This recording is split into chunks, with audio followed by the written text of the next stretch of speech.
Okay, I'm getting ready to show you Angel and the way that she actually does the similar warning, especially when you startle her.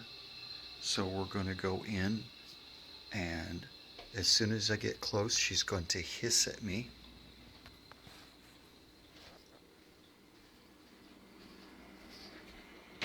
Hi.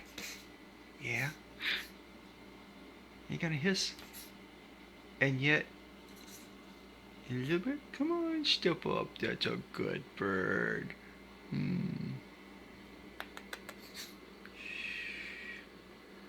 wanna go back up? Okay.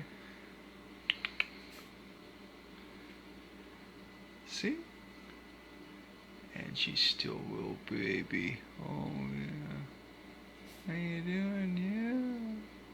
You see? Give me a little nibble.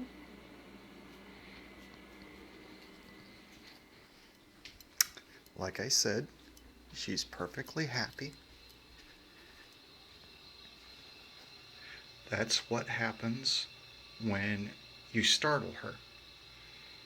And when you startle her, or she's not ready to move, she gives me the warning sign of hissing at me and lowering her head, and then she'll kind of peck at me.